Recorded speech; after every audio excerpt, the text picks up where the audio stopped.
네, 오늘 계시록 11장 말씀을 통해서 우리 하나님의 말씀을 함께 듣겠습니다. 우리가 계속해서 이 계시록의 심판 환상을 같이 살펴보고 있습니다. 지금은 나팔 심판을 살펴보고 있죠. 그래서 지난주까지 그 6번째와 7번째 나팔 사이에 잠깐 들어가는 환상들이 있는데 그 내용들을 우리가 같이 살펴봤습니다. 그래서 10장과 이 11장을 보고 있는데요. 특별히 이 10장과 11장은 우리 주님이 다시 오시기까지 교회가 어떤 시기를 보내는지에 대해서 가르치는 환상들이라고 말씀을 같이 나누었죠. 우리가 지난주에 이 본문을 살펴볼 때 7절에서 10절을 보면은 교회가 사탄의 이 공격을 받아가지고 죽는 환상이 나옵니다. 또 그런가 하면은 이 사탄의 백성들이 이 교회의 시체를 장사하지 않는 환상의 모습을 보게 되죠. 그러니까 이 사탄의 공격을 받고 또 죽기까지 고난을 겪는데 또 어떻습니까? 이 사탄의 백성들에게 조롱과 멸시를 받는 이 교회의 모습을 환상을 통해서 우리 주님은 보여주고 계십니다.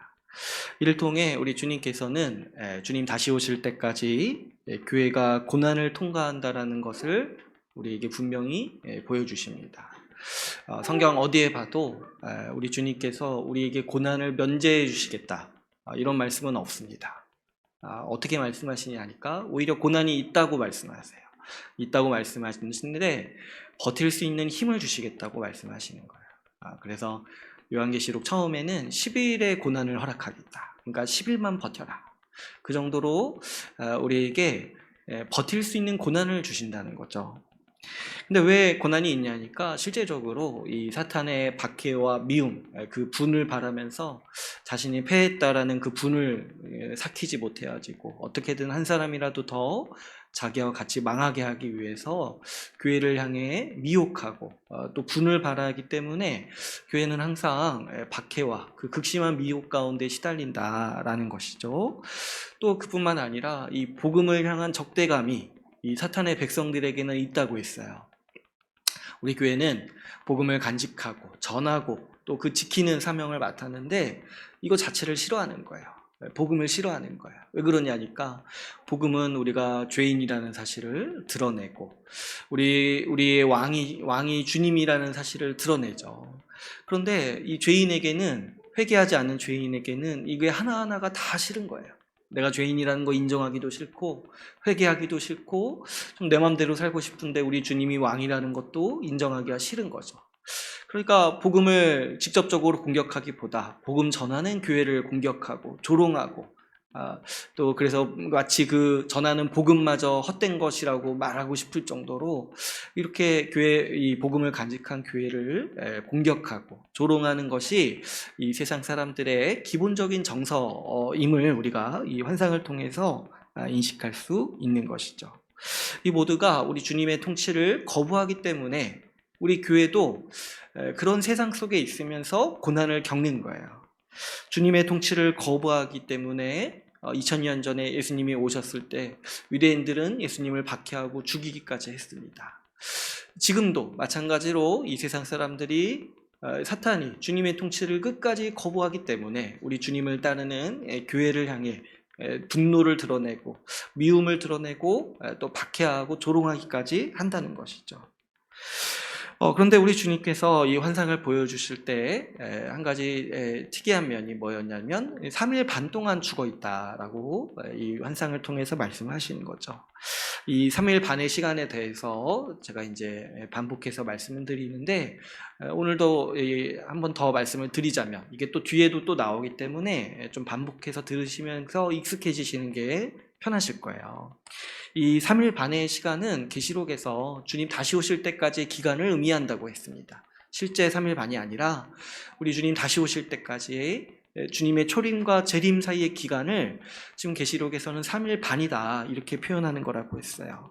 이렇게 말하는 이제 배경이 아주 길게 있었죠. 그 다니엘서에 나오는 하나님의 계획. 근데 이제 하나님이 그 계획을 말씀하실 때 490년 뒤에 이루어진다. 정확히 그 성경 본문의 표현대로 하면은 71회. 그러니까 한 일회가 7년인데 그것이 70번 반복돼야 된다라는 말씀을 주신 거예요. 그래서 490년짜리 계획을 하나님이 말씀을 하셨는데 그 계획에 보면은 마지막 한 일에 정말 결정적인 일들이 다 일어나요. 그런데 요한계시록은 그 마지막 한 일회를 해석하기로는 그 마지막 한 일회가 예수님이 오신 기간이다. 특별히 예수님이 승천하신 다음부터 다시 오실 때까지 마지막 반 일회, 3년 반이 지금 우리가 살고 있는 시기라는 거예요. 그래서 이 계시록은 지금 다니엘서에 나온 그 예언에서 마지막 반 일회, 3년 반이 예수님이 처음 오시고 지금 다시 오실 때까지의 기간이라고 우리에게 가르치고 있는 것이죠. 그래서 교회가 복음 사역하는 기간, 복음을 전하고 그 증언하는 사역하는 기간도 1260일, 3년 반이라고 지금 표현을 하고 있는 거예요. 이거를 진짜 기간으로 1260일이라고 받아들이면 문제가 많이 생기죠. 우리가 평생 3년 반 복음 전하고 끝나는 게 아니잖아요. 그러니까 이 1260일, 3년 반이 이 주님 다시 오실 때까지 교회가 사역하는 기간이다. 근데 왜 2000년이 실제로는 넘었잖아요. 2022년이잖아요, 지금. 근데 왜 계시록은 3년 반이라고 얘기하는가 했을 때 이거는 하나님의 시각에서 하나님의 관점에서 시간을 해석하는 거라고 했어요. 하나님께서 490년짜리 계획을 세우셨을 때 3년 반 남겨놓고 나머지 일을 다 하셨다는 거예요. 그만큼 우리 주님께서 십자가를 지시고 죽으시고 승천하시고 왕이 되셔서 교회를 세우신 일이 하나님의 그 490년짜리 계획에서 대부분의 일을 이미 이루셨다. 이제 한 가지 남았는데 그게 뭐냐니까 주님 다시 오시는 거라는 거예요. 근데 그거는 주님의 전체 계획에서 3년 반에 해당한다는 거예요. 그만큼 마지막 때다. 그만큼 우리 주님은 다 이루셨고 지금 당장이라도 주님 오셔도 이상한 게 아니라는 거예요. 우리 주님이 모든 계획을 이미 다 실현하셨고 이제 우리는 마치 어떤 심정으로 살아가냐니까 3년 반 기다리면 된다라는 심정으로 주님 곧 오신다. 주님 이제도 곧 오신다. 그것을 바라보면서 살아간다는 거죠. 그래서 신약성경의 모든 저자들이 주님 내일이라도 곧 오실 것처럼 얘기한다고 했어요. 주님 곧 오신다. 이제 곧 오신다. 이렇게 얘기를 한다는 거죠. 그게 왜 그러냐니까 우리 주님은 우리 하나님께서 하나님의 계획이 대부분 성취된 거예요. 하나님의 모든 약속이 대부분 성취된 거예요. 이제 딱 하나만 하시면 된다는 것이죠. 그런데 이 요한은 또 재밌게도 사실 내용이 재밌진 않지만 이 의미가 재미있는 건 아니지만 우리가 고난받아야 된다는 내용이잖아요. 근데 이제 우리가 고난받는 기간이 3일 반이다 이렇게 얘기를 하는 거예요. 이 3일 반도 사실 3년 반과 동일한 기간을 얘기하는 거예요. 그 구조가 동일하죠. 근데 왜 3일 반이라고 얘기하냐니까 그만큼 우리의 고난은 우리가 누릴 영광에 비해서는 짧다는 거예요. 별거 아니라는 거예요. 우리가 실제로 3일 반 동안 고난을 겪는다는 것이 아니라 이 교회가 겪는 고난의 시기를 영적으로 재해석한 시간이 이 3일 반이라는 거죠. 실제로는 우리 주님 다시 오실 때까지 우리 교회는 지속적으로 고난을 통과할 거예요. 우리 교회도 마찬가지고 신자로서 살아가는 우리의 인생도 마찬가지입니다. 반드시 고난이 있을 거예요. 오히려 주님은 이렇게도 얘기하셨어요. 고난이 없는 삶이 어떻게 신자의 삶이냐. 이렇게도 신약성경은 가르쳐요.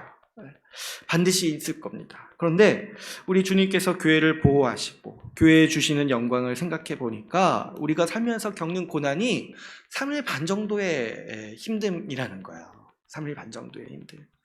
이게 이 주관적인 해석인 것이죠.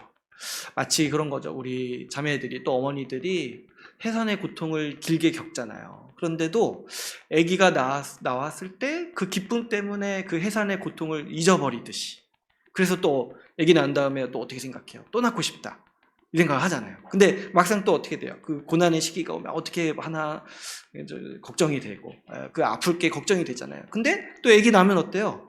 마치 그 고난의 시기가 없었던 것처럼 해산의 고통을 잊어버리는 것처럼 우리가 겪는 고난이 그와 같다는 거야. 우리가 살면서 겪는 아주 극심한 고난이라 할지라도 지나고 보면 우리 주님 다시 오시고 나서 보니까 한 3일 반 정도 힘들었구나 이렇게 느낄 정도로 우리 주님은 우리에게 복 주시고 우리를 보호하시고 지키신다라는 말씀이시죠.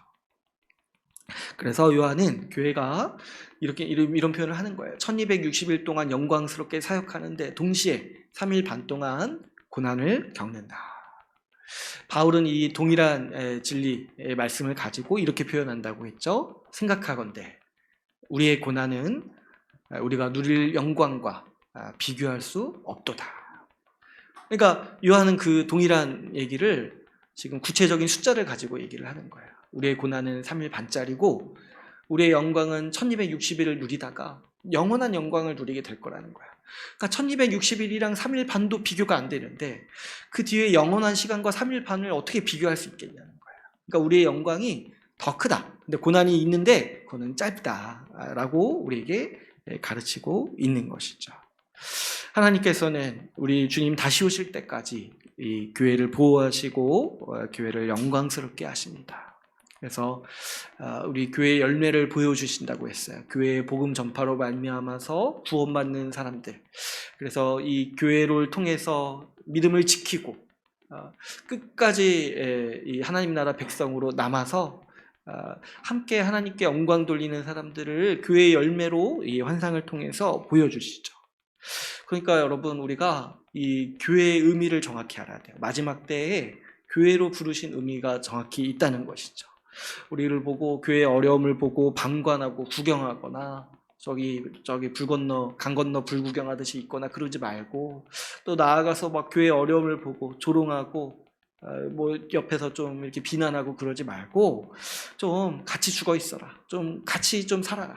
힘든 교회 세우기 위해서 열심히 지금 우리 마지막 때를 살아가라고 우리 주님은 우리에게 귀한 인생을 주시고 이 구원의 삶을 주신 것으로 우리는 믿습니다. 우리 하나님의 관심이 교회에 있어요. 주께서 교회를 지키시고 완성하시기 위해서 지금도 일하고 계심을 믿고 우리는 살아가야 하는 것이죠. 오늘 본문을 보니까 오늘 본문은 드디어 이제 그 7번째 나팔이 울립니다. 그래서 이제 이 세상 끝에 대해서 얘기를 하시는 건데 하나님의 모든 계획이 완성되는 날을 이 7번째 나팔 환상에서는 짧게 이렇게 보여주세요. 왜 짧게 보여주시냐면은 뒤에 가서 더 길게 얘기하실 거기 때문에 여기서는 이제 짤막하게 그 마지막 날이 어떤 날인지 마지막 하나님의 계획이 완성되는 그 세상이 어떤 세상인지를 짧게 이렇게 보여주시는 거예요. 근데 이게 이제 중요하죠. 왜냐하면 하나님의 계획에서 완성된 그림을 우리한테 보여주시는 거잖아요. 여러분 우리가 완성된 계획, 그 완성된 그림을 보고 살아가는 게 중요하죠. 건설할 때도 그런 게 중요하지 않겠습니까? 이렇게 조감도를 먼저 만들잖아요. 완성되면 어떤 모습일지를 상상하고 보고 그러면서 그 중간중간 건축하면서 이렇게 있는 거잖아요. 마찬가지로 여러분 우리 인생에 완성된 그림이 있다는 거야. 우리 교회에 완성된 그림이 있는데 지금 이제 우리 현실에서는 그것이 아직 완성되지 않았기 때문에 이 완성된 그림이 어떤 건지를 보고 살아가는 게 우리한테 중요하죠. 우리의 끝이 어떨지 아니까 우리가 지금 어떻게 살아가야 될지 지혜를 주고 또 통찰을 주는 것이 바로 완성된 하나님 나라의 그림이라는 거예요. 하나님은 이 그림을 우리에게 주시면서 내가 앞으로 이렇게 이룰 것이다 라는 것을 우리에게 분명히 가르쳐주고 계십니다. 이 환상을 이제 몇 가지를 살펴보면 이 마지막 나팔이 울리니까 하늘에서 선언이 울려 퍼집니다. 말씀을 보시면 이 15절에 보시면 이렇게 선언이 되죠. 세상 나라가 우리 주와 그가 그리스도의 나라가 되어서 그가 세세토록 왕노릇 하시리로다. 이게 이제 우리 주님께서 완성하신 세상, 우리가 이제 천국이라고 부르는 세상, 우리는 이제 더 정확히 이제 하나님 나라라고도 부르는데요. 하나님이 만드시고 우리에게 주실 천국을 그냥 한 문장으로 요약하면 어떤 세상인가 했을 때 오늘 이제 요한계시록 11장 15절 말씀인 거예요. 천국은 어떤 세상이냐니까 우리 그리스도가 세세토록 왕노릇하는 세상. 모든 이 땅의 모든 민족과 나라가 우리 예수 그리스도의 발 앞에 엎드려서 우리 예수님의 왕 되심이 만방의 선언이 되고 그 앞에 모든 백성이 엎드리고 예수님의 통치 아래서 살아가는 세상이 우리 하나님께서 만드실 세상의 완성된 모습을 그냥 한 문장으로 요약하면은 이거라는 거예요. 그러니까 우리 주님께서 통치하시는 곳, 그것이 바로 우리 주님이 만드시는 세상이요, 천국의 모습이라는 것이죠. 물론 예수님은요 지금도 왕이세요. 그죠? 지금도 우리의 왕이셔서 우리가 날마다 주일에 모여서 예배를 드리는 거죠. 그런데 지금은 이제 약간 중간 상태여가지고 예수님이 왕이신데 여전히 예수님의 왕되심을 거부하고 주님의 통치를 거부하는 세력들, 그런 사람들이 지금은 있는 거예요. 이거를 지금 예수님이 아직 때가 아니기 때문에 참고 계시는 기간인 거죠. 지금 우리가 살아가는 기간이. 그런데 마지막 날, 그 완성된 날에는 어떻게 하시겠다는 거예요. 이런 적대자들을 심판하시고 예수님의 백성들에게 그분의 세상을 맡기신다라고 우리에게 약속하시는 것이죠. 그래서 이제 18절을 한번 보시면은 이런 표현이 나와요. 그 중간에 보시면 종 선지자들과 성도들과 또 작은 자든지 큰 자든지 주의 이름을 경외하는 자들에게 상 주신다. 그러니까 우리 모든 백성들에게 우리가 작은 자든지 큰 자든지 모든 자들에게 상 주신다는 거예요. 우리 주님께서 왕 되셔가지고 그래서 두 가지 차원이 있는 거야. 우리 주님의 권세를, 우리 주님의 왕 되심을 끝까지 거부하는 자들은 심판하시는데 우리 주님을 따르고 우리 주님의 왕 되심을 따르고 우리 왕이신 예수님을 끝까지 믿고 살아온 하나님의 백성들에게는 상 주시는 날. 그래서 그 하나님의 완성된 세상을 우리에게 주시는 날이 바로 하나님이 만드시는 세상의 모습이고 마지막 완성하실 그림의 대강이라는 거예요. 그래서 이 두 가지 차원이 있다고 제가 이 계시록 말씀을 통해서 계속 말씀을 드렸죠. 하나가 뭐냐면 세상 나라들, 예수님의 주권을 거부하고 아직도 하나님을 따르지 않는 세상 나라들을 향한 심판이 완전히 이루어지는 날이고, 또 두 번째로 우리 하나님의 백성들, 지금 예수님을 믿고 따르고 순종하면서 살아온 하나님의 백성들에게 상 주시는 날, 완전한 세상, 새하늘과 새 땅을 우리에게 주시는 날이 바로 이 마지막 날이고 하나님이 그리시는 큰 그림이라는 것이죠. 그래서 우리 오늘 16장 18절에 16장이 아니죠. 16절에서 18절을 보면은 이 선언이 딱 울려 퍼지니까 예수님이 이제 다 다스리신다, 예수님이 영원토록 다스리신다라는 선언이 울려 퍼지니까 이제 24장로가 다시 나오죠. 이 24장로는 우리가 앞에서 살펴봤듯이 어떤 특별한 사람을 지금 얘기하고 있는 것이 아니라 12 더하기 12, 구약의 하나님 나라의 백성, 그리고 신약의 하나님 나라의 백성, 다시 말해서 모든 하나님 나라의 백성을 얘기하는 거라고 했어요. 이 모든 하나님 나라의 백성이 이 예수님의 그 보좌 앞에 엎드려가지고 얼굴을 땅에 대고 하나님께 경배한다라고 얘기를 하고 있습니다. 그래서 어떻게 얘기를 합니까? 우리 첫 마디가 뭐냐면 감사합니다. 감사합니다. 우리 주님이 다스리시는 것에 대해서 감사하다라고 얘기를 해요. 왜 그러냐니까 우리 주님이 왕 노릇하는 게 우리한테 기쁘다는 거예요. 우리 주님이 우리의 왕이 되시는 일이 우리에게 너무 기쁜 일이라는 거야. 왜 그렇습니까? 아까도 방금도 말씀드렸지만 우리에게 상 주시고 우리에게 복을 주시고 우리에게 친히 우리를 다스리시면서 우리를 복되게 하시는 분이신 거를 우리 이 하나님 나라 백성들은 안다는 거죠. 그래서 우리 주님의 통치가 완전히 이루어지는 모습을 보고 우리는 기뻐하고 자발적으로 기쁨으로 하나님께 엎드리고 하는 그 세상이 바로 이 마지막 이 완성되는 세상의 모습이라는 거예요. 지금 이 사람들, 우리 이 하나님의 백성들이요, 지금 억지로 엎드리는 게 아니에요. 그렇죠? 이 주님의 이 심판이 무서워서 억지로 엎드리는 게 아니라 그것을 간절히 바래왔던 사람들이에요. 하나님이 통치하시고 우리를 다스려 주시고 완전히 통치하시기를. 그래서 이 세상에 하나님의 통치를 거부하는 사람이 없기를 사는 날 동안 간절히 소원해온 사람들인 거예요. 그래가지고 그것이 마침내 이루어지는 것을 보고 감격해서 엎드리고 감사합니다, 찬양합니다, 이렇게 이제 엎드리는 사람들인 거죠. 이 사람들, 이 하나님의 백성들, 우리가 왜 하나님의 통치를 기뻐하겠습니까? 왜 그러냐니까 우리에게는, 이 사람들에게는 하나님의 법이 좋은 거예요. 하나님이 다스림이 좋은 거예요. 그것이 나에게 복이고 그것이 나에게 기쁨이라는 것을 아는 거예요. 우리 주님의 말씀을 사랑하고 우리 주님께 순종하는 일이 즐거운 사람들인 것이죠. 주님의 법을 사랑하니까요.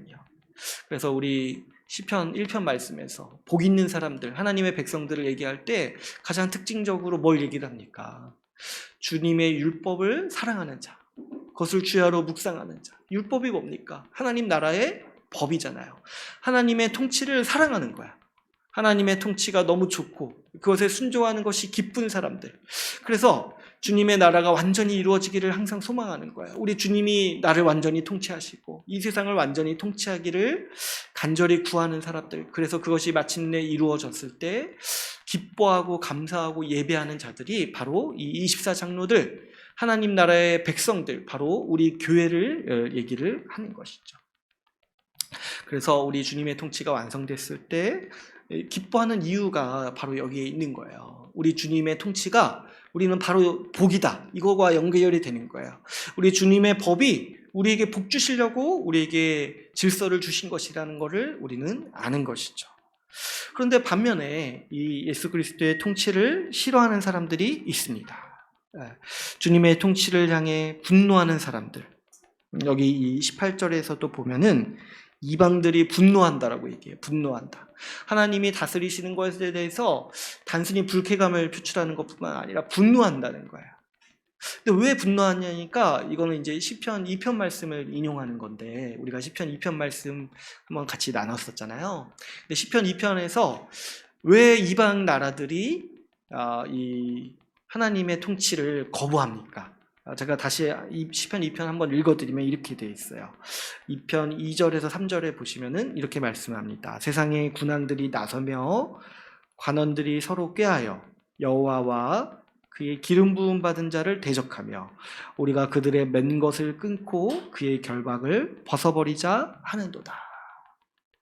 왜 이방 나라들이 하나님의 통치를 거부하고 진노하고 이 불쾌감을 표출할 뿐만 아니라 적극적으로 진노하면서 대적하냐니까 하나님의 통치를 마치 나를 향한 속박이라고 생각을 한다는 거예요. 하나님의 맨 것을 끊는다, 이런 표현을 하잖아요. 그러니까 지금 하나님의 통치를 놓고 두 종류의 반응이 있는 거예요. 뭐냐니까 하나님 나라 백성들은 어떤 사람들이에요? 제발 나를 다스려 주옵소서. 제발 하나님 통치하여 주옵소서. 하나님의 통치를 복으로 받아들이는 사람이 있는가 하면은 여전히 어떻습니까? 하나님의 통치를 내 자유를 억압하고 나를 묶는 속박이라고 받아들이는 그런 세력들, 이 사탄의 세력들이 있는 것이죠. 그래서 아담에게 속한 자들, 아담이 행한 그 범죄를 여전히 저지르고 있는 사람들. 아담이 어떻게 느꼈습니까? 하나님의 그 통치 아래서 자기가 복을 누리는 것인데 그것을 하나님의 속박이라고 받아들였어요. 그래가지고 하나님의 말씀을 떠나서 내가 자유롭게 살아보고자 이렇게 하나님을 거부했지만 실제로는 어떻습니까? 사단의 말을 들어서 사단에게 종살이하는 인생을 살게 되는 것이죠. 그래서 이 사단에게 미혹을 당한 이방 나라들이 하나님의 통치, 하나님의 법을 속박이라고 지금 생각을 하고 있는 거예요. 여러분, 우리도 이 미혹에 어느 정도 영향을 받은 사람들이고 또 한때는 우리도 이 미혹에 완전히 설득되어 가지고 사탄 나라의 백성처럼 살았던 사람들이에요.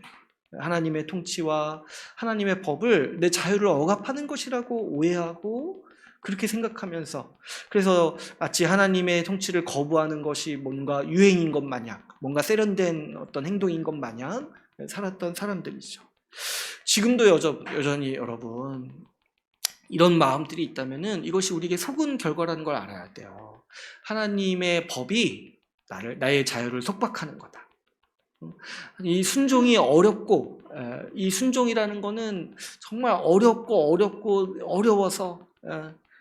정말 하기 싫은데 어쩔 수 없이 하는 거다. 이런 생각들을 다 누가 우리에게 심어준 거냐면은 사탄이에요. 사탄. 지금 어느 성경에 나오는 하나님의 백성들도 지금 순종을 어려워하는 사람들이 아니에요. 오히려 기뻐하고 항상 기도하고 바라는 게 뭐냐니까 더 많이 순종하고, 그래서 더 많이 우리 주님의 복을 누리고 우리 주님의 통치가 더 완전해지기를 구하는 사람들이에요. 그래서 우리 주기도문의 이 첫 번째 강구 중에 하나가 뭐였습니까? 우리 주님 나라가 임하옵소서. 이것이 우리의 간절한 소망이라는 거예요. 그러니까 하나님 나라의 백성은 항상 더 순종하기를 원하는 사람들이고 하나님 나라의 통치가 더 완전히 이루어지기를 원하는 사람들이에요. 그래서 여러분, 이 환상의 모습들을 잘 간직하셔서 혹시 내 마음 저구석에 순종에 대해서 안 좋게 생각하거나 좀 어렵다고 생각하거나 그런 마음이 있다라면은 이거 내가 속아서 살아왔구나, 내가 어렸을 때 속았구나, 이걸 인식하셔가지고 이제 이 이미지를 벗어버리셔야 돼요. 이 환상의 이미지를 간직하셔야 돼요. 나는 어떤 사람이냐니까 하나님의 통치가 이루어지기를 간절히 구하는 사람, 날마다 하나님 앞에 엎드려서 제발 다스려 주시옵소서, 내가 주님께 순종하겠나이다, 이렇게 고백하는 내가 하나님의 백성임을 인식해야 돼요. 순종을 싫어하고 이 하나님의 통치를 뭐 고리타분하다, 뭐 억압적이다 이렇게 받아들이는 거는 다 지금 이 사탄 나라의 백성들이 하는 행동들이라는 것이죠. 하나님 나라의 완성은 지금 끝까지 거부하는 자들의 이 완전한 심판이 이루어지고 어떻습니까? 하나님을 따르고 예수 그리스도의 그 법에 순종하면서 살아온 사람들에게 우리에게 복 주시는 완전한 통치로서 완성된다는 것을 우리는 기억하셔야 마땅합니다. 오늘 말씀의 이 19절을 또 한번 보시면은 이렇게 끝나죠. 이 완성된 세상의 모습을 그냥 간략하게 이렇게 보여주시는 거예요. 근데 그 19절에 이렇게 마무리가 됩니다. 뭐냐니까 하늘에 하나님의 성전이 보이는데 거기서 특별히 하나님의 언약궤가 보인다라고 하면서 이 마무리가 되고 있죠.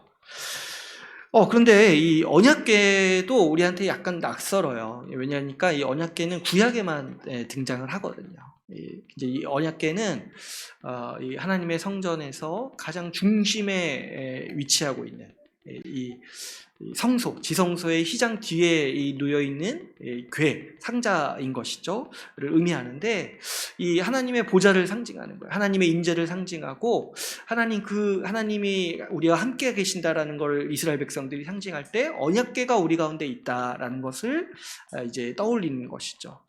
그런데 이제 이 언약궤가 이 구약에서 하나님의 성전, 이스라엘 성전에 예루살렘 성전에 보관되어 있었는데, 근데 그 이스라엘이 바벨론에 의해서 멸망당할 때 성전이 무너지고 그 뒤로 이 언약궤도 사라졌어요. 그런데 이 언약궤는요, 이 말 자체가 언약궤잖아요. 언약 상자, 그러니까 하나님의 약속이 존재하는 상자인 것이잖아요. 그러니까 이 언약궤는 하나님께서 그분의 백성들을 향한 약속을 신실하게 지키신다라는 의미가 있어요. 그런데 어떻습니까? 지금 그 언약궤가 구약의 역사에서 사라졌다가 지금 이제 요한계시록 환상에서 하늘의 이 성전에서 다시 이 언약궤를 하나님이 보여주시는 거예요. 그러니까 지금 이게 무슨 의미겠습니까? 하나님께서 그분이 약속하신 약속, 그 언약을 이제 다 이루셨다라는 의미로서 이 언약궤를 보여주시는 것이죠. 하나님께서 그분의 약속을 신실하게 다 지키셨다. 그분이 약속하신 바, 그분이 언약하신 바를 다 이루셨다. 그게 뭐냐니까 지금 이 예수님이 완전히 통치하시고 세상 나라들을 완전히 심판하시는 천국을 완성하셨다라는 것으로 우리에게 보여주고 계시는 거죠. 그런데 여러분, 우리가 여기서 이제 한 가지 좀 살펴봐야 될 것은 하나님이 언약하셨다 했잖아요. 약속하셨다 했잖아요. 근데 하나님이 그러면 무엇을 약속하셨는가를 우리가 좀 살펴볼 필요가 있습니다. 이제 언약궤, 그러니까 하나님의 약속이 이제 중요하게 등장하는데요. 사실 이제 우리가 언약에 대해서 같이 나눈 적이 있었는데 제가 생각해 보니까 지금 와서 또 보니까 한 우리 중에 한 반은 또 그때 없었던 것 같기도 하고 우리 금요 모임 때 한번 언약에 대해서 나눴었는데 그래서 제가 요즘에 다시 해야 되나 하는 생각도 좀 들긴 합니다. 아무튼 근데 성경은 이 언약에 대한 책이라고 제가 말씀을 드렸어요. 그래가지고 성경의 구성을 한번 생각해 보시면 구약과 신약이잖아요. 그러니까 옛 언약과 새 언약에 대한 책이라는 거예요. 성경 자체가. 그러니까 이 언약은 하나님의 말씀의 이 중심이 되는 개념인 것이죠. 근데 이제 이 언약이 결국에 무엇을 의미하냐니까 우리에게 하나님 나라를 주시겠다라는 약속을 의미하는 것이에요. 하나님께서 원하셨던 세상이 어떤 세상인지 우리가 이제 많이 얘기를 했었죠. 하나님은 세상을 만드시고 사람을 만드셨어요. 그때 이제 하나님이 의도하신 것이 뭐냐면 하나님이 만드신 세상에서 하나님의 백성들이 그 세상을 지키고 경작하고 다스리면서 하나님을 예배하고 하나님과 교제하면서 살아가는 세상을 원하셨던 거예요. 그러니까 원래 하나님이 이 세상을 만드실 때 하나님은 하나님의 백성, 하나님을 예배하는 사람들에게 주시고자 이 세상을 만드신 거예요. 그래서 이제 그런 세상을 가리켜서 우리가 하나님 나라라고 부르고요. 또 이제 우리가 일반적으로 많이 부르기로는 천국이라고 부르는 거죠. 그런데 이제 우리가 다 아시다시피 이 아담이 범죄함으로써 그 나라에 대한 계획이 뒤로 후퇴했던 것이죠. 여러분 아담이 지금 범죄한 게 어떤 의미냐니까 지금 하나님이 만든 세상에서 난 더 이상 하나님의 통치를 따라 살기를 싫어 이렇게 이제 선언한 거예요. 그러니까 지금 하나님 계획에서 차질이 생긴 게 뭐냐니까 하나님의 백성이 하나님을 거부하기 시작해버린 거예요. 이 아담 때문에, 아담의 범죄 이후로. 그러니까 사실 하나님은 그러면 그냥 취소하시고 다시 만드시면 되잖아요. 그죠? 그래? 거부하냐? 그러면은 그래 지구 그냥 실패했다. 그래서 지구2 이렇게 만드시면 되잖아요. 지구2 이런 거 만드셔가지고 그냥 새로 시작하시면 되잖아요. 근데요 우리 하나님께서요 이 세상을 만드시고 너무 사랑하셨어요. 너무 사랑하시고 창세기 말씀에서 보면은 좋았다고 말씀하시잖아요. 그러니까 하나님은 하나님이 만드신 거를 함부로 이렇게 없애시지 않으시고 어떤 계획을 이제 얘기하시냐면은 내가 이 창조를 포기하지 않으시겠다. 그래서 다시 회복하겠다는 약속을 우리 이제 사람들에게 주시는 거예요. 그거를 이제 성경에서 언약이라고 이렇게 부르는 거예요. 근데 이제 제가 이제 오늘 구체적으로 다 말씀드리진 않겠지만 성경에서 이제 언약으로 등장하는 몇 가지 중요한 사람들이 있습니다. 첫 번째로 이제 아담에게 언약을 맺으시면서 말씀하시는 게 뭐냐니까 내가 회복하겠다. 그래서 여자의 후손을 통해서 너희를 회복하겠다. 이렇게 말씀을 하세요. 근데 그때만 해도 이게 무슨 소린가 이제 잘 이해를 못했어요. 지금 와서 보니까 이게 이런 계획을 말씀하신 거구나 이제 이해하는데. 근데 이제 하나님의 그 하나님 나라를 회복하시려는 계획이 아주 구체적으로 나올 때가 언제냐면은 아브라함 때예요. 아브라함의 이야기가요. 뭐 이렇게 불임 가정 주님이 복 주신다 이런 얘기가 아니에요. 뭐냐니까 아브라함의 후손에게 땅을 주시겠다라는 얘기거든요. 결국에. 근데 그게 뭐냐니까 너 아브라함의 후손 내가 복 주겠다.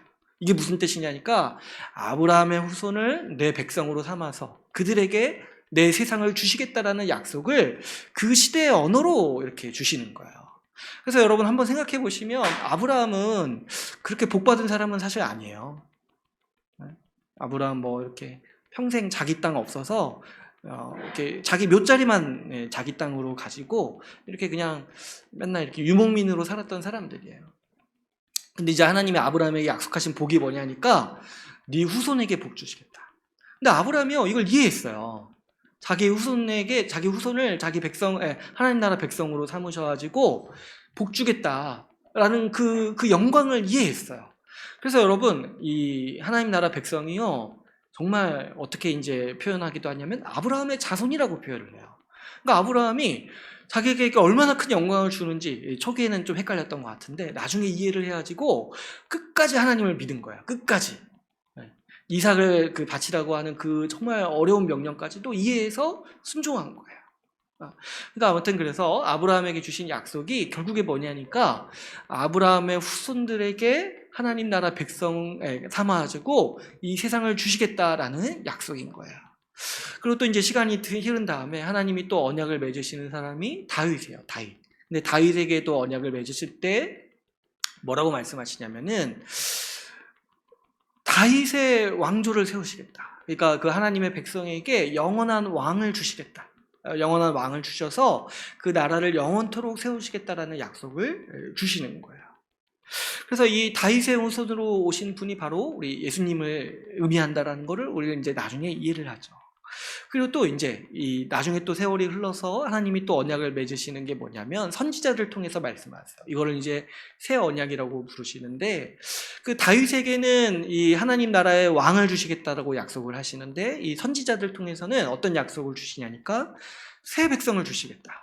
어떤 백성이냐니까 성령을 받아가지고 마음으로부터 하나님의 법을 기뻐하고 마음으로부터 하나님의 법에 순종하는 아예 새로운 백성을 주시겠다라는 약속을 주신다는 거예요. 그래서 이 모든 걸 통틀어서 우리가 언약이라고 부른다는 것이죠. 근데 이제 우리가 계시록을 통해서 이제 주요하게 보는 거는 이 다니엘서잖아요. 다니엘서는 이런 거죠. 그 하나님의 언약이 구체적으로 어떻게 이루어지는지 하나님의 계획의 차원에서 가르쳐주는 성경인 거예요.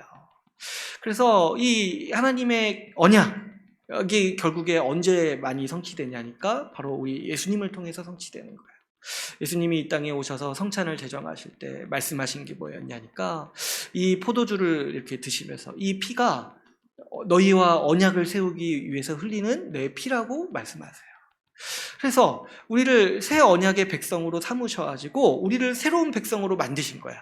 새로운 왕도 주신다라고 말씀하셨죠? 바로 우리 예수님이 우리의 왕이 되셔가지고 이제 그 하나님 나라를 누리고 살도록 교회로 불러 모아서 우리가 하나님 나라의 복을 누리면서 살도록 하신 것이 이 하나님 나라의 언약을 성취하신 이야기인 것이죠. 그래서 이 신약 성경은 이 새 언약이 성취된 이야기들을 우리에게 전해주고 있는 것이죠.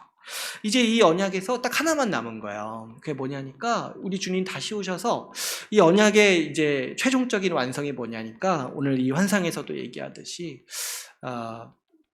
이 땅을 우리에게 주시는 거예요. 새 하늘과 새 땅을 우리에게 주시는 거예요. 이 세상을 우리에게 주시는 것이 이제 남은 거예요. 근데 그동안은 이제 앞으로 그것을 하실 건데 그 사이의 기간이 길잖아요. 근데 그동안 미리 좀 이 하나님 나라의 복락을 먼저 누리라고 우리를 불러 모아서 살게 하신 곳이 어디냐니까 바로 이 교회인 것이죠. 그래서 이 언약은요 결국에 이 하나님께서 우리에게 약속하신 것이 무엇이냐니까 하나님은 우리에게 하나님 나라를 주시겠다라고 약속한 거예요. 하나님 나라를 주시겠다. 우리가 이제 쉽게 하는 말로 바꿔 얘기하면은 천국을 우리에게 주시겠다라고 약속하신 거예요. 그러니까 제가 가끔 이제 말씀드리지만 죽어서 천국 가는 게 아니라고 했잖아요. 그러니까 그런 얘기가 성경에 없다고 했어요. 하나님의 약속은 너 죽으면 천국 가게 해주겠다 이 얘기가 아니라 천국을 너희에게 주겠다. 근데 이제 뭐예요? 한 번에 다 주시면 주인 게 아니라 먼저 미리 누리라고 우리에게 교회를 주시고 그 다음에 완전히 주님 오실 때 완전히 새롭게 하셔서 우리에게 주시겠다. 이 세상을 우리에게 주시겠다 약속하시는 것이 바로 이 하나님의 언약이요 우리에게 주시는 약속이라는 거예요. 우리는 그 약속의 성취를 대부분 받았죠. 우리가 성령을 받아서 새 사람이 되었어요. 우리가 하나님의 통치를 기뻐하고 순종하기를 기뻐하는 이유가 뭐냐면 주님이 우리에게 성령 주셔서 그런 거예요. 성령 주셔서 우리에게 새 마음을 주셔가지고 하나님의 법을 기뻐하는 그 마음을 우리에게 주신 거예요. 그래서 우리가 교회에 들어와서 하나님 나라의 복을 받아서 누리는 것이 지금 이 하나님의 약속이 성취되어가는 과정에서 우리가 누리는 복인 것이죠. 이제 그 약속이 완전히 이루어질 날을 바라보고 있는데 그게 언제예요? 바로 오늘 이 말씀 본문에서 말하는 환상처럼 하나님의 언약궤가 보여줬다. 하나님의 모든 약속이 성취되는 날이 언제냐니까 우리 주님 다시 오셔서 이 주님의 통치를 완전하게 하시고 세상 나라를 멸망하게 하시고 우리에게 상 주시는 날 우리에게 이 세상을 주시는 날이 바로 우리 하나님 나라를 완성하셔서 천국을 완성하셔서 하나님의 모든 약속을 다 이루시는 날인 거죠. 그런데 이 모든 내용을 우리가 좀 너무 단순하게 이해하고 있는 게 안타까워요. 이 모든 내용을 예수 믿으면 죽어서 천국 간다는 식으로 단순하게 그냥 이해하고 있으니까 하나님이 우리에게 뭘 약속하셨는지를 잘 이해하지 못하고 좀 헷갈려하면서 살아가는 것 같아요. 하나님이 우리에게 뭘 약속하셨는지를 모르니까 주님이 우리에게 약속하신 걸 우리가 소망하면서 살아야 되는데 좀 애매모호한 거 소망하면서 살아가는 거예요. 좀 이제 뭔가 우리가 살면서 어려움을 겪으면은 왜 주님이 날 돌보시지 않는가 이렇게 생각을 하고, 뭔가 이제 내가 원하는 게 이루어지지 않으면은 주님이 우리에게 왜 복 주시지 않는가 이렇게 오해를 하는데, 사실 엄밀히 따지면 우리 주님이 약속하신 거는 하나님 나라를 우리에게 주시겠다고 약속하시는 거예요. 근데 그 기간 동안, 그 기다리는 기간 동안 고난도 겪고, 근데 또 뭐가 있냐니까 하나님께서 돌보시고 또 다스리시는 그 복도 있다는 거예요. 우리 주님의 약속은 그래서 전부 어디를 향해 있냐니까 이 하나님 나라의 완성을 향해 있어요. 우리 주님께서 우리를 구원하신다라는 의미는 우리에게 하나님 나라를 주신다는 뜻입니다. 바꿔 말하면 천국을 우리에게 주신다는 뜻이에요. 근데 이거는 두 가지 차원이 있다라고 우리가 말씀을 드렸죠. 아직 완성되지 않았어요. 그런데 주님께서 우리를 불쌍히 여기시고 또 우리에게 자비를 베푸셔서 미리 완성될 하나님 나라를 누리게 하셨어요. 그게 뭐냐니까 지금 이 땅에서 교회를 통해서 하나님의 통치의 그 복락을 누리는 거야. 교회를 통해서. 교회 안에서 우리가 주님의 말씀을 듣고 배우고 또 서로 사랑하면서 살아가는 삶, 그것이 바로 이 원래 미래에 누려야 될 하나님 나라의 복인데 지금 우리에게 미리 땡겨서 주시는 거예요. 미리 주시는 거예요. 미리. 근데 동시에 또 뭐가 있냐니까 미래에 대한 소망이 있어요. 주님이 완성시켜 주셔서 우리에게 주실 거라는 거, 이 세상을 우리에게 주실 거라는 소망을 가지고 살아가는 거. 그래서 이 두 가지 차원이 있는 거예요. 미리 누리는 복이 있고 앞으로 누리게 될 복이 있다라는 것이죠. 그래서 우리는 그 사이를 지금 살아가고 있는 거예요. 미리 누리는 복이 있고 앞으로 완성될 그 복에 대한 소망을 가지고 우리는 지금 살아가고 있습니다. 그러므로 여러분, 우리가 이 전체 그림을 잘 이해해야 됩니다. 앞에 제가 처음에 시작할 때도 말씀드렸다시피 전체 그림을 알면은 지금 우리가 살아가는 국면을 이해하고 또 통찰할 수 있잖아요. 우리가 전체 그림을 알 때 지금 우리가 살아가는 삶의 지혜를 얻을 수 있는 것이죠. 우리 주님의 약속이 무엇인지 알면은 우리가 살아가는 방향도 분명히 보입니다. 지금 우리 주님께서는 우리에게 천국을 주시기 위해서 하나님의 모든 구원 역사를 진행하고 계십니다. 그리고 이제 3년 반 남았다라고 우리에게 말씀하시는 거죠. 그러므로 여러분, 우리 주님께서 원하시는 우리 삶이 뭐냐니까 우리도 우리 주님의 나라를 간절히 소망하면서 이 땅에 이미 이루어진 천국, 하나님 나라를 가꾸고 지키고 누리는 삶을 우리가 살아가야 마땅한 것이죠. 그런데 여러분, 이 하나님 나라에서 가장 중요한 요소가 뭐라고 했습니까? 오늘 말씀의 그 15절, 그 하나님의 다스림, 하나님의 통치라고 말씀을 드렸죠. 이거를요, 많은 분들이 착각하세요. 천국이라고 생각할 때 천국이 왜 천국일까 할 때 많은 분들이 어떻게 생각하냐니까 내 뜻이 이루어지는 곳, 내 욕망이 이루어지는 곳이 천국이라고 생각해요. 근데요, 성경은 사실 그런 곳이 지옥이라고 말해요.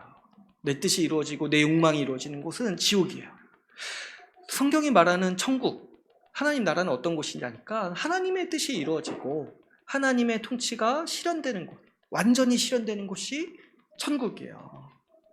그래서 그 나라, 그 천국을 기뻐하는 사람들이 어떤 사람들이냐니까 지금 이 하나님의 다스림을 기뻐하고 우리 주님의 법을 사랑하는 사람들이 천국을 소망하고 기뻐하고 마침내 그 천국이 이루어졌을 때 잘 살아갈 수 있는 사람들이라는 것이죠.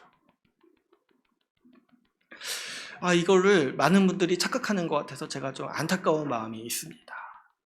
여러분, 지금 한번 생각해 보세요. 지금 이제 그 중간 상태라고 했는데, 지금 우리 주님의 통치가 기쁘지 않고, 순종이 기쁘지 않다면은, 사실 이제 그것도 이제 문제죠. 그것도 이미 그 사람은 하나님 나라 밖에 있는 사람일 확률이 큽니다. 그런데 그런 사람에게 지금 이제 있어요. 그냥 난 주님이 그렇게 기쁘지 않아요. 주님의 통치가 그렇게 기쁘지 않고 순종도 어렵고 너무 힘들어요. 근데요, 그런 사람이 마지막 완성될 하나님 나라가 정말 기쁠까요? 그러니까 예수님이 완전히 통치하시는 날, 우리 날마다 예수님을 직접 보는 날, 그 나라가 정말 기쁠까요? 그런 사람에게는 그곳이 더 지옥 같을 거예요. 지금 하나님의 통치가 싫고 어렵고 정말 너무 나를 속박하는 어떤 나쁜 그런 이미지를 가지고 있다라면은, 지금 하나님이 마지막에 완성될 하나님 나라는 그 사람에겐 지옥이에요. 여러분, 천국은요, 하나님이 다스리시는 세상이기 때문에 천국인 거예요. 주의 통치를 기뻐하지 않는 사람에게는요, 하나님의 나라에 완성되는 게 심판인 거예요. 그래가지고 교회에서 여러분, 우리가 신앙생활 하면서도 여전히 주의 말씀을 듣는 것이 어렵고 순종이 어렵다고 생각하는 분들이 종종 가끔가다 있습니다. 근데요, 그럼에도 죽어서 천국 간다고 생각한다면은 진짜 어리석은 거예요. 제가 지금 천국 못 간다는 얘기를 하는 것이 아니라, 지금 주의 말씀을 사랑하지 않는데 어떻게 천국을 좋은 곳이라고 여기면서 살아가겠냐는 거예요. 지금도 주의 말씀에 순종하는 게 그렇게 괴로운데 주님이 완전히 통치하시는 그 세상을 어떻게 기뻐하면서 살아가겠냐는 거예요. 그 사람은 천국 가면은 주님 제발 저를 내쫓아 주십시오 이렇게 얘기할 거예요. 못 버티겠습니다. 난 여기 사람이 아닙니다. 자진해서 지옥 가겠습니다. 이렇게 말할 거예요. 그러니까 여러분, 이걸 빨리 이해하셔야 돼요.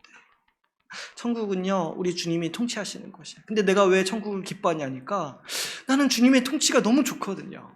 주의 말씀을 너무 사랑하거든요. 그래서 시편 1편 말씀처럼 주의 율법을 주야로 묵상하고 주님의 법을 내 마음의 법으로 삼아서 그것을 기뻐하고 그것이 이루어지고 그것이 내 인생에서 이루어질 뿐만 아니라 이 세상 전체에 이루어지는 날을 바라면서 소망하면서 살아오는 것이 우리 하나님 나라 백성들의 모습인 것이죠.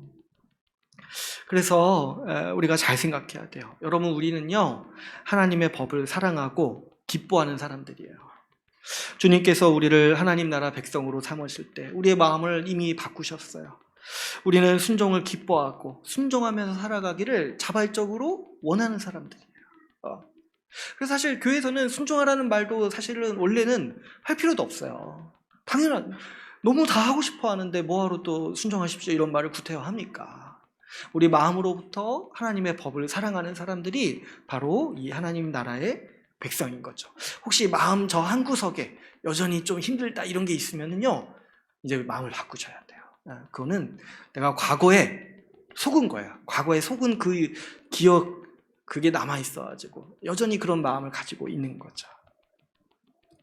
무엇보다 여러분, 주님께서는 앞으로 완성될 하나님 나라를 미리 누리라고 우리에게 많은 은혜를 주셨어요. 특별히 교회에 속하여서 하나님 나라를 미리 누리도록 하셨습니다. 천국의 삶을 미리 누리라고 하신 것이에요. 물론 이제 교회가 천국을 경험하는 곳이라고 하면 많은 분들이 불쾌감을 표현하세요.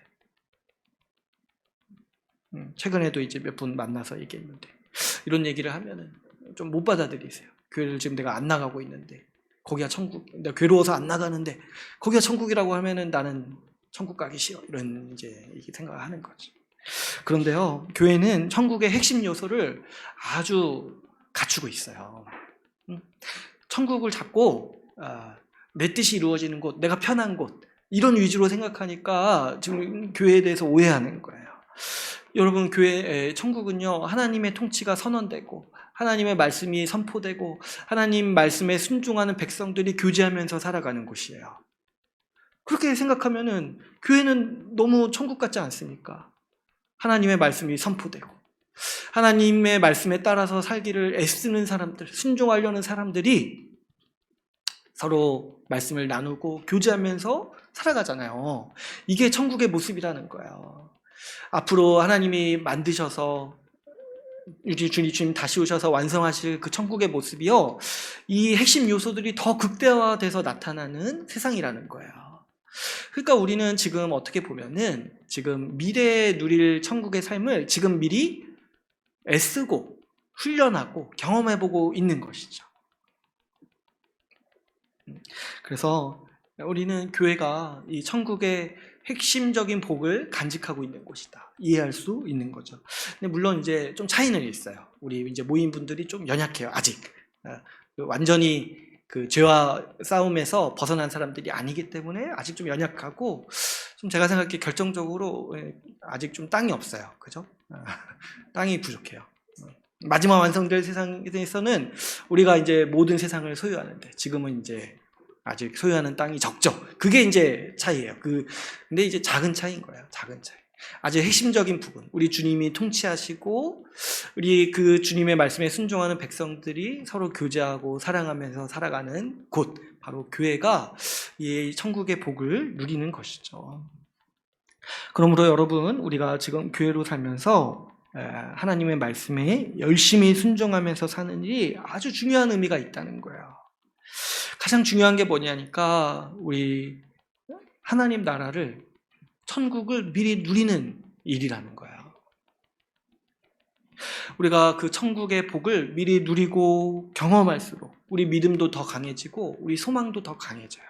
이렇게 살아가는 게 좋구나, 이렇게 살아가는 게 복이구나, 이렇게 살아가는 게 내 인생의 기쁨이구나, 이거를 맛볼 때 우리 가운데 소망이 생겨요. 그 소망이 뭐냐니까, 우리 주님 다시 오실 때 진짜 더 좋겠구나. 그래서 미래를 소망하면서 우리는 그 미래에 대한 소망을 가지고 지금을 버티는 것이, 이 지금의 고난을 3일 반으로 여기면서 버티는 것이 모든 신자의 삶의 방식이에요. 그래서 우리 신약 성경에서 또 보니까 우리 성도가 이제 어려움이 있을 때 위로하는 얘기가 항상 이런 거예요. 좀만 참아라, 주님 곧 오신다. 주님 곧 오신다. 근데 이제 오늘날 이런 얘기를 하면은 그게 위로가 안 돼요. 주님 곧 오시는 게 무슨 의미인지를 모르니까.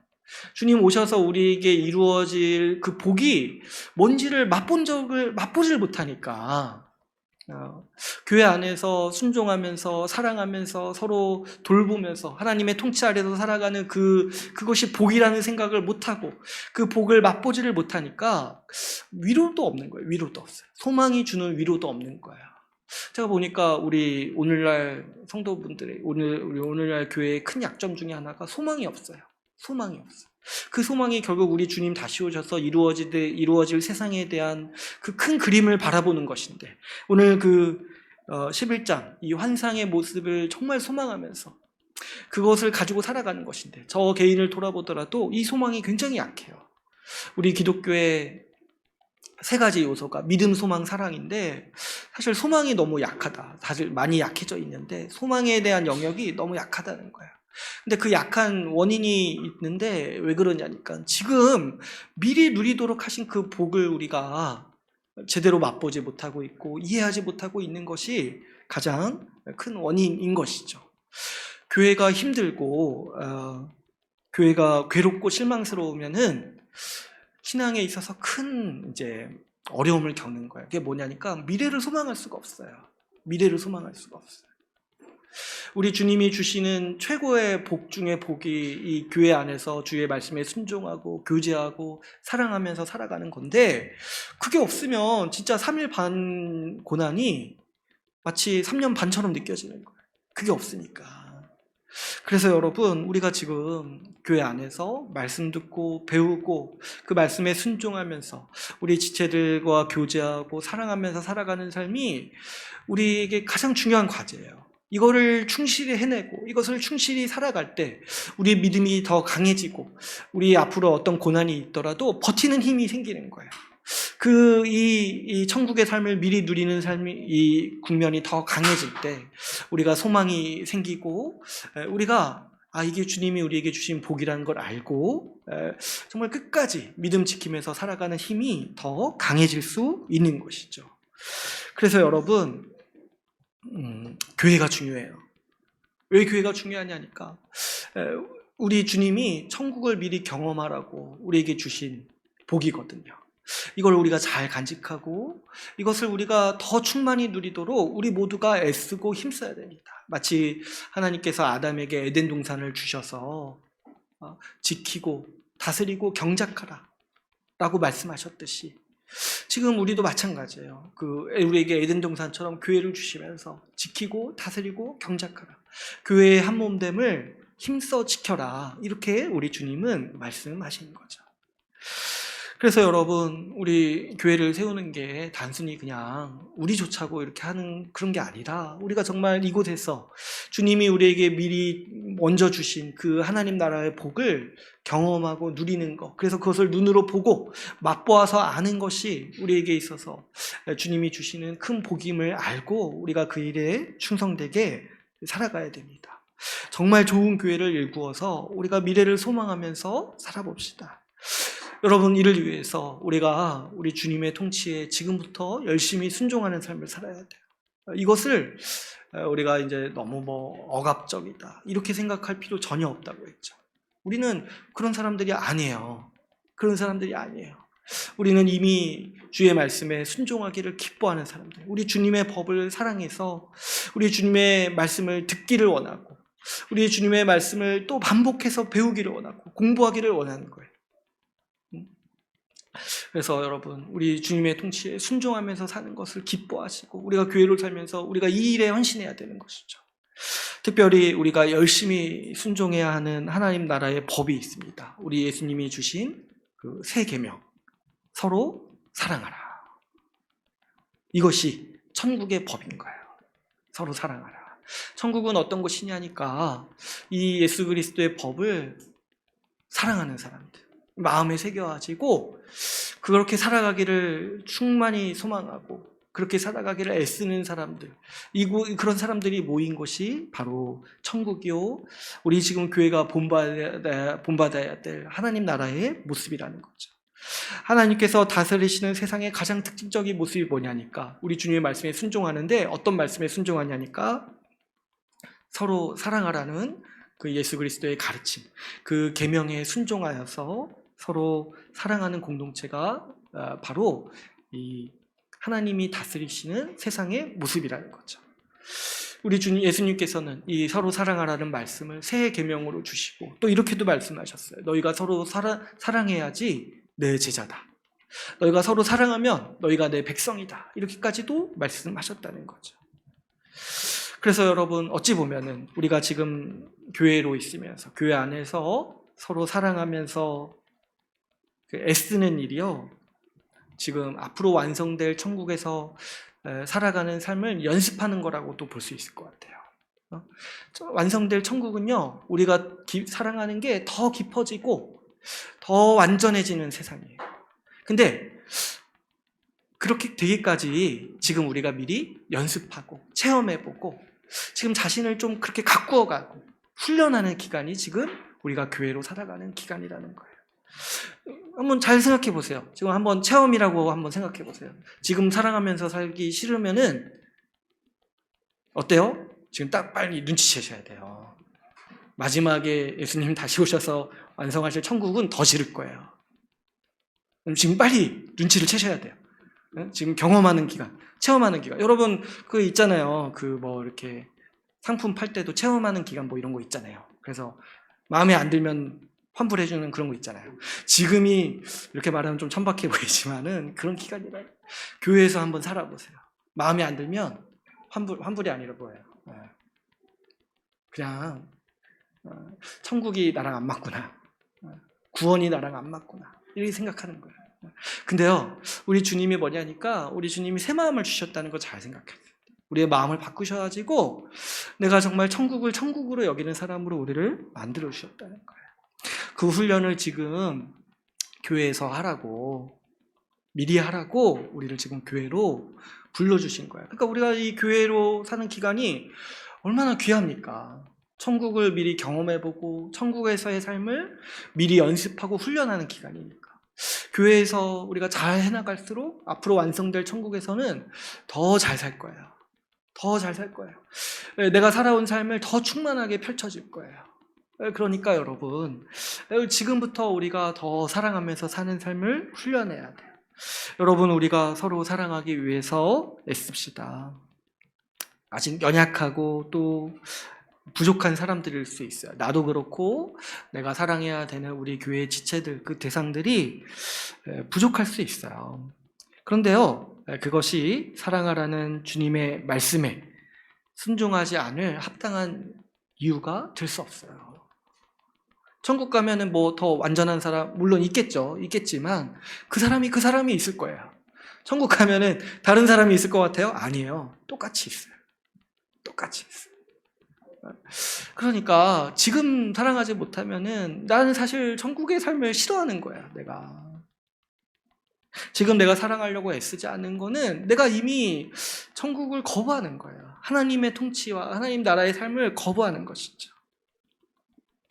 여러분, 오히려 한번 생각해 보세요. 주님께서 천국의 복을 미리 누리라고 허락하신 교회까지 와서 사람을 가리고 미워하고 이기적으로 행동하는 일은 정말 얼마나 어리석은 일입니까?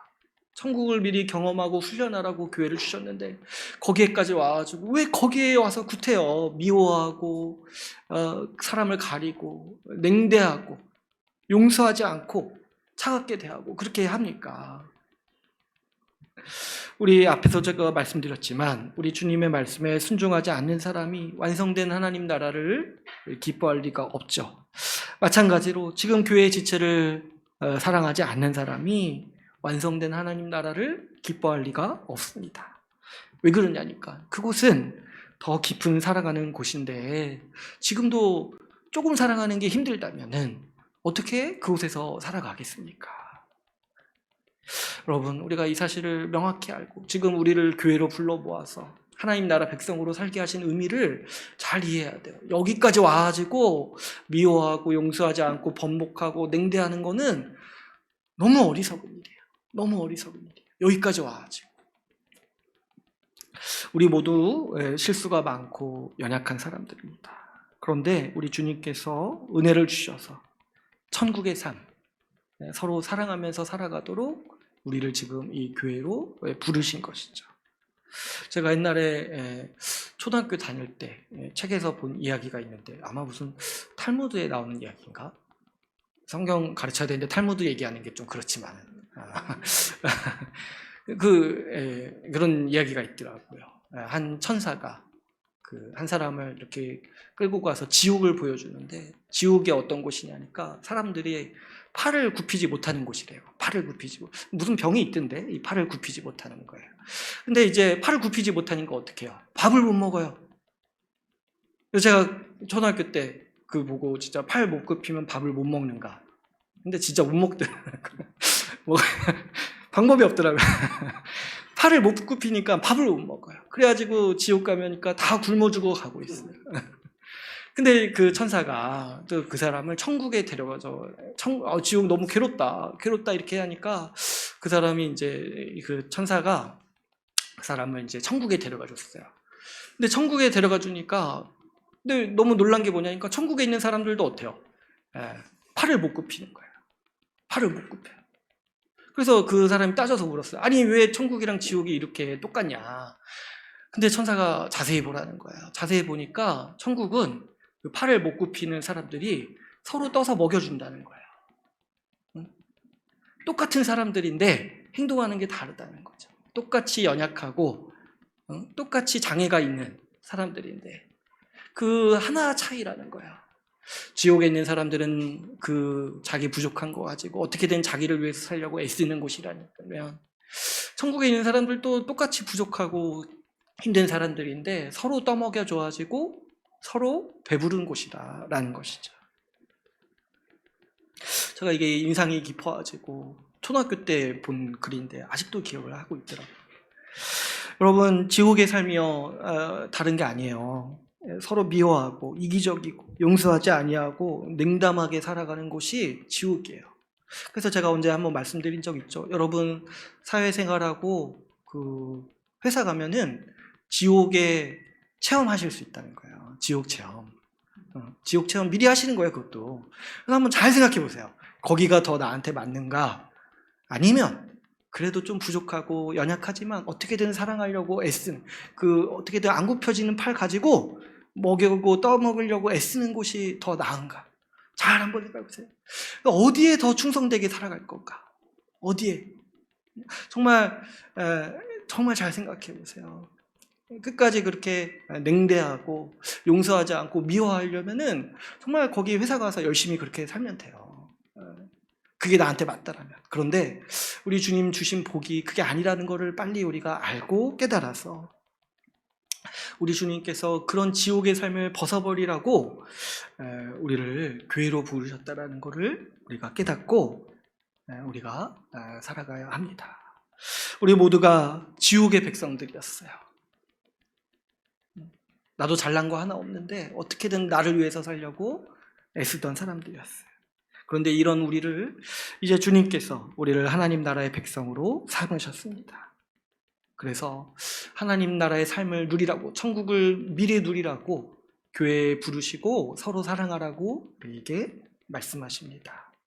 이 새롭게 하시는 주의 은혜를 믿고 여러분, 우리가 서로 사랑하는 교회 되도록 애쓰면서 같이 함께 살아가 봅시다. 이제 오늘 말씀을 맺겠습니다. 오늘 환상을 통해서 주께서 하나님 나라를 완성하시는 환상을 살펴봤습니다. 하나님께서는 우리에게 천국을 주시기 위해서 이 땅의 역사를 진행하고 계십니다. 그러므로 주님이 구원하신 우리도 하나님 나라를 중심으로 사는 것이 가장 지혜로운 일이요 복된 일이죠. 지금 우리에게 미리 주신 천국을, 교회를 가꾸고 지키고 경작하면서 살아가 봅시다. 그래서 완성된 하나님 나라를 교회를 통해 소망하면서 우리가 이 주의 나라 교회를 통해 이 미리 주신 천국을, 교회를 정말 가꾸고 누리는 이 일들을 우리가 해나가기를 소망합니다. 그래서 교회를 통해서 천국의 삶을 맛보아 알기를 원합니다. 앞으로 완성될 하나님 나라를 미리 누리는 우리 주의 나라 교회가 되기를 간절히 소망합시다. 우리 말씀을 마치고 같이 기도하는 시간을 갖도록 하겠습니다.